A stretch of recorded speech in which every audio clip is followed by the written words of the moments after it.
the end of the day, the clerk has not done their job. It's just weeks before Election Day. Some candidates are calling for an investigation. What mistakes they found on some ballots. Plus, new daily records in the battle against COVID-19. What states are doing to slow the spread. And as we look towards the fall, what Michigan's Lieutenant Governor says the federal government needs to do to protect students. Live, local, breaking news. You're watching News Channel 3, live at 6:30. Good evening, I'm Callie Rainey. Thanks for joining us tonight. We are less than 30 days away from the August 4th primary. Right now, Kalamazoo County is reprinting hundreds of absentee ballots. That's after about 750 voters in Kalamazoo Township received misprints. The error has prompted one group to call for an investigation into the county and township clerks. News Channel 3's Genevieve Grippo joins us now live in the newsroom. Genevieve, tell us where these ballots went wrong and what's being done next to fix it.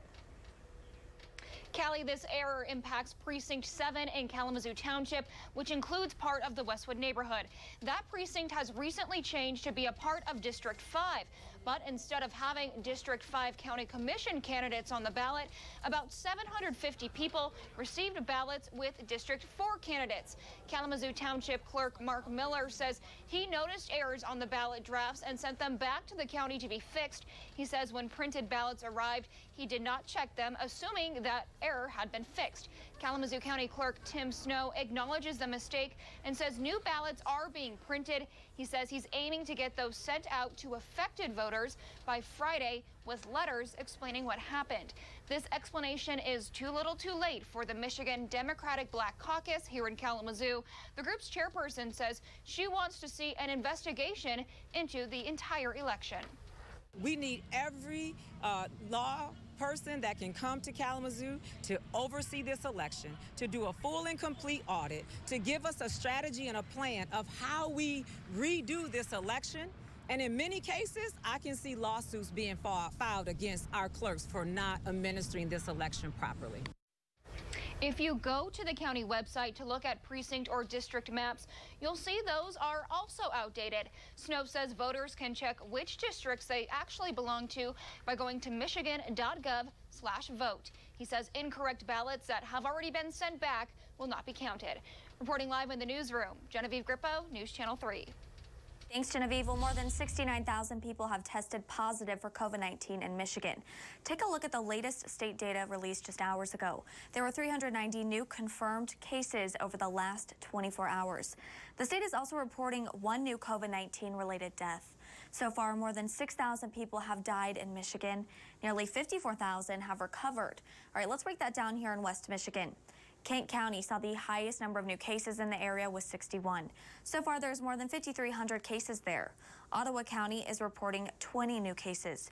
Kalamazoo County has 17 new COVID-19 cases, bringing the total up to 1,152. Calhoun County isn't reporting any new cases.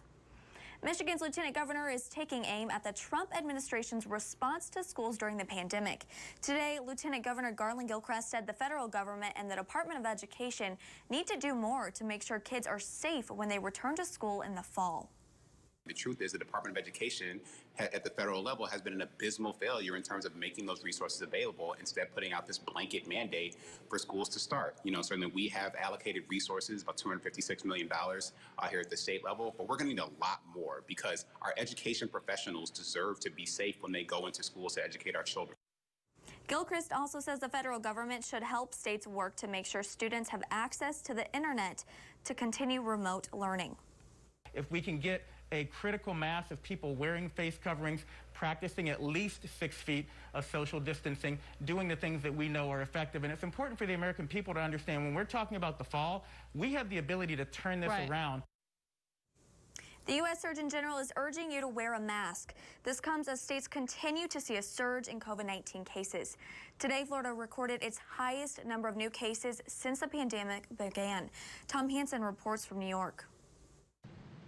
Florida shattered a nationwide record for the number of new coronavirus cases in one day. More than 15,000 were confirmed Saturday, almost 4,000 more than the state's record last week. Look, I think things are going to get worse before they get better. Former FDA Commissioner Scott Gottlieb says there are indications the Sun Belt's current surge will peak in the next 2 or 3 weeks, but calls an extended plateau of cases likely. Our recommendations have changed. Okay. Now, people of America, important to know you should wear a face covering. As governors across the country mandate wearing masks in public, U.S. Surgeon General Jerome Adams defended guidance he and federal health officials gave earlier in the pandemic against face coverings. It's important for people to understand that once upon a time, we prescribed cigarettes for asthmatics and leeches and cocaine and heroin for people as medical treatments. When we learn better, we do better. Florida, Texas, Arizona, and California combined have close to 1 million confirmed cases. The Trump administration continues to push for schools to reopen in the fall. Fully operational and fully functioning means that kids can be back there. And for families that need their kids in school in person 5 days a week, that has to be an option. But some parents and educators are concerned. It's a little worrisome because we're unaware of the school, the environment, and we want to make sure that he's safe. How do you do 6 feet social distancing? How do you do that in passing periods where you have kids going to different classrooms? Last week, New York City announced plans to have its more than 1 million students in the classroom only 1 to 3 days a week. Tom Hansen, CBS News, New York. Crews in Battle Creek were out looking for the body of a missing woman today. About 25 to 30 people and canine teams were out looking for Amber Griffin. Griffin was reported missing on June 24th. Police arrested her boyfriend, Derek Horton. According to police, they found a number of inconsistencies in his story. If you have any information, you're asked to call Silent Observer or Battle Creek Police right away. Police in Kalamazoo say an armed robbery suspect is now in custody. According to Kalamazoo Public Safety, 2 people were walking to work this morning when a man approached them near North Burdick and Eleanor Street. Police say the man asked for money. When they said they didn't have any, they say the man pulled out a large knife and demanded it. One of the 2 pulled out a concealed pistol for protection. When officers arrived, they arrested the 64-year-old. Police in Lansing are looking for the person responsible for shooting 5 people at a party. Police say they were called to an apartment complex just after 3 this morning for gunshots. They say there had reportedly been an altercation at a large party with more than 100 people in attendance. The police chief says all the victims have non-life-threatening injuries. Police say they don't have anyone in custody, so they're asking for help from anybody who has information about the shooter. All right, taking you back now to downtown Kalamazoo. Here's a live look through a Peregrine Tower camera. The clouds are rolling in. Meteorologist Will Haney joins us now live from his living room. Well, we should prepare for a bit of a warm-up this week. Yeah, Callie, that's definitely on the way. After tomorrow, we'll be talking some serious heat and humidity. Right now, the big story, at least here in West Michigan in the weather department, is some dangerous swimming conditions out at the lakeshore. And if you allow me to go full John Madden on this really quick, what we have is a pretty strong north wind. And so what that does is it channels that water kind of back out of the on the north side of North Pier, and so you have what's called structural currents happening right now, and so that's why we have red flags flying. You know, if there was a worser side, it would be that north side, but they've updated that flag to now red, even on South Beach. So that means it's dangerous to be in the water and to stay out of that water. If you know anyone out at the lakeshore, make sure they're heeding that warning. Now, the buoy is reporting wave heights around 5 feet. That's a little bit farther out by a few hundred yards, I believe. Northwest wind, though, at about 20 miles per hour. And even with that wave action, the buoy is still reporting a temperature of 76 degrees. But with those waves, at least right along the shore, it probably feels a little bit colder than that. Live Doppler is quiet. We did see a few showers develop south of the Michigan-Indiana state line just a few hours ago, but everyone here in West Michigan seeing mostly clear skies. Temperatures right now situated in the 70s. It's really comfortable out there. The dew point's still pretty low. Your evening also glorious. We're falling through those 70s and then eventually dipping into the upper 50s briefly overnight. So it's cool enough probably to crack open those windows. And we're going to also talk about this clearing, why it's crucial if you're going to try and catch Comet Neowise in the sky in just a few minutes. All right, still a chance to catch that comet. Thanks, Will. Well, studies show during the pandemic, people have been taking fewer and shorter vacations. That means the paid time off is piling up for some people. During the spring and even now, a number of people say they have had to cancel or change vacation plans. The head of career services at Saginaw Valley State University says that means that a lot of paid time off is unused. He says apart from furloughs or temporary layoffs, some people may have forgotten about vacation days with so much going on. In other instances, it was simply difficult to take time off. He says many people may end up trying to take vacation days at the end of the year and says some could even lose their vacation time. I tell a lot of people use them or lose them because certain companies have policies where you can only roll over so many hours of accrued vacation, and then the rest of that you can't roll over. Steck says if you're not sure about your job's time off policies, to contact your HR department. Tonight at 11 on News Channel 3, we'll tell you what you should know to make sure you make the most of your paid time off. Don't want to lose that. Well, West Michigan summer camps are preparing for a big milestone in the COVID-19 pandemic. That's opening day. Tomorrow, Five Pines Ministries will welcome back campers, but it'll be different than in years past.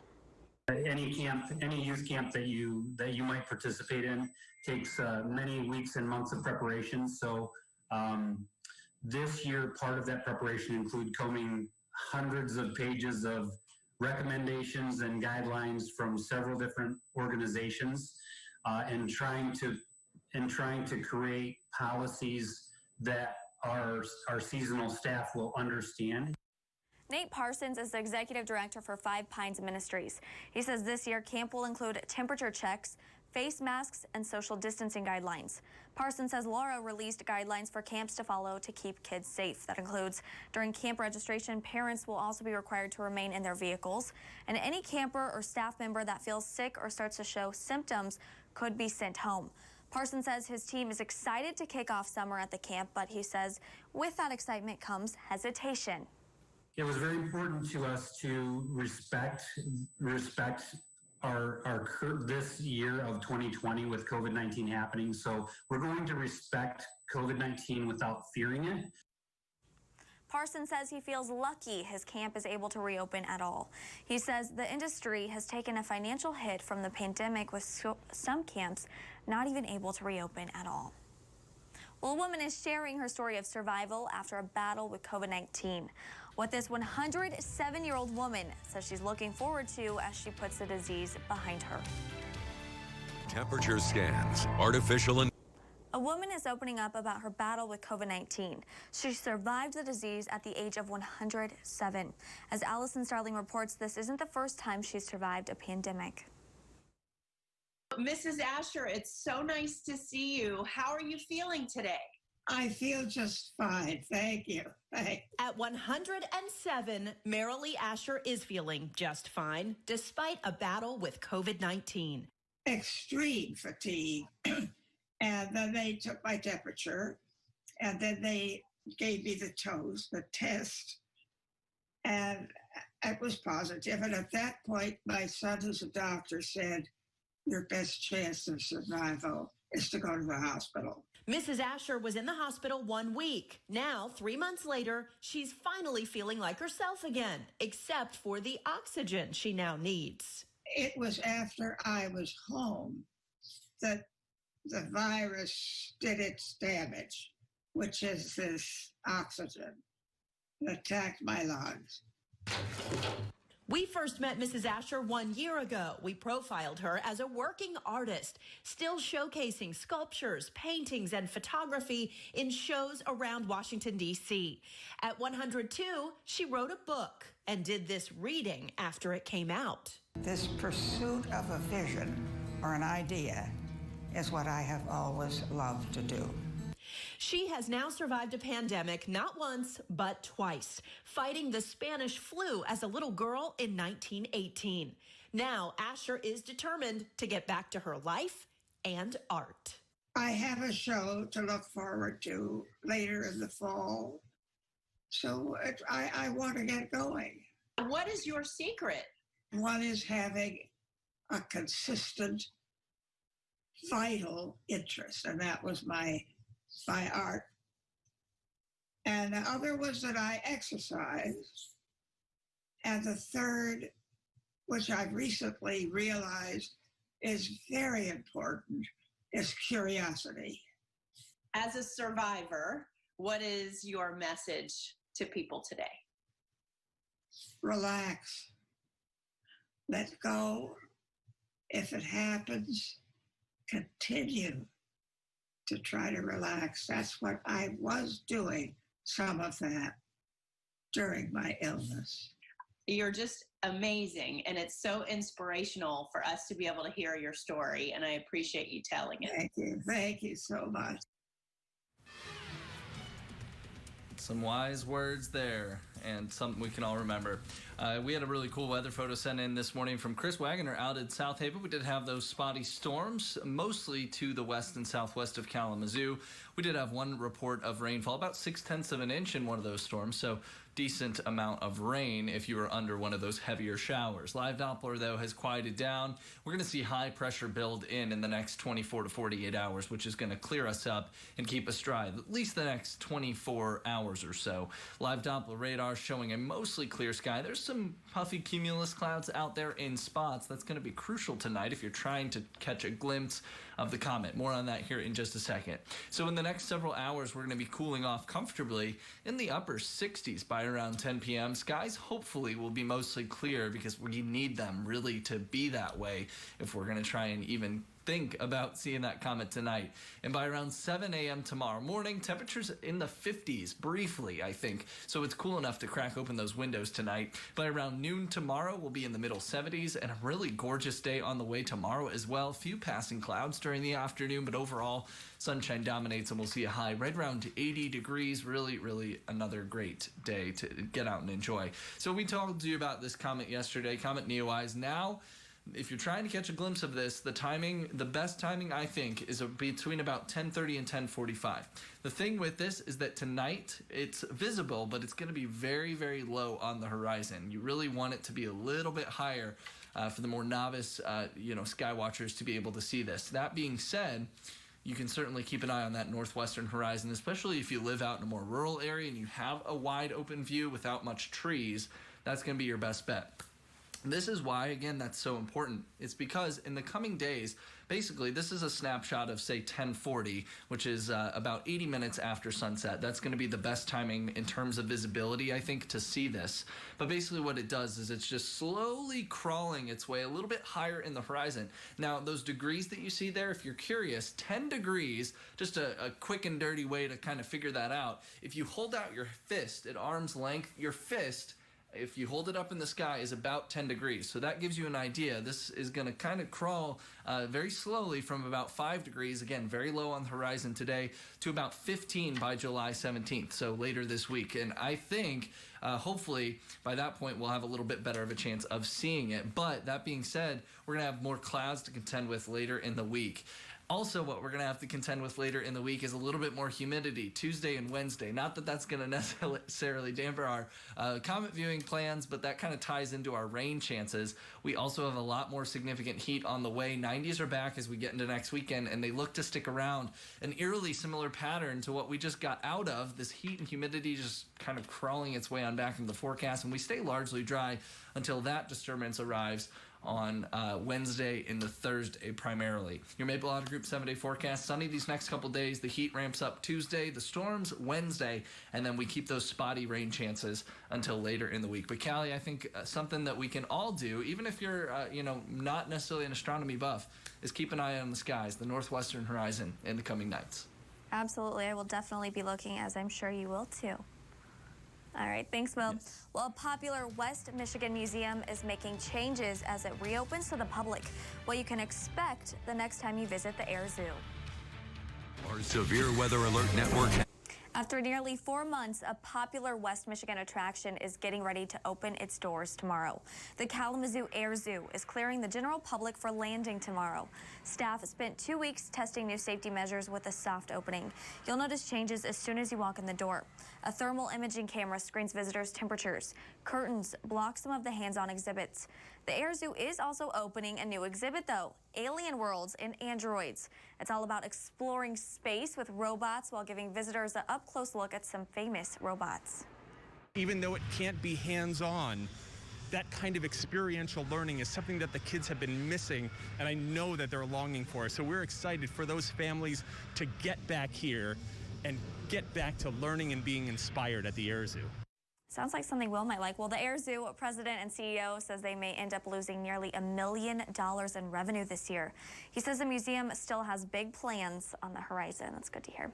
Well, despite the pandemic, more people hit the road over the 4th of July weekend than Memorial Day. That's according to new data by the company Quebec. It analyzed cell phone data from 10 COVID-19 hotspots. The CDC uses the company to track general movement in the U.S. According to the data, nearly all metro areas they studied saw an increase in the number of visitors. The sole exception was the Phoenix area. That area saw a slightly higher percentage of visitors during Memorial Day weekend. Experts say mobility is one of the risk factors for transmission of COVID-19. They say it could be weeks before we see an increase in cases linked to the holiday travel. Well, finally tonight, one company is putting a twist on a favorite dessert. Heinz launched do-it-yourself ice cream kits in Britain this month. For about $17, the kit provides everything needed to whip up the frozen dessert. Ketchup, mayonnaise, barbecue sauce, and salad cream. What's salad cream? Well, the good news, Heinz does not plan to sell the kits in the U.S., but if you're brave, the recipes are on the company's UK website. Huh. Interesting, Will. Will you be trying it? You know, I don't know. I don't know how I feel. I love ketchup, but I think I'm going to pass. I just don't like I don't like what they're calling it, personally, but that's just me. Your Mayfield on a Group 7-day forecast showing some sun these next couple of days.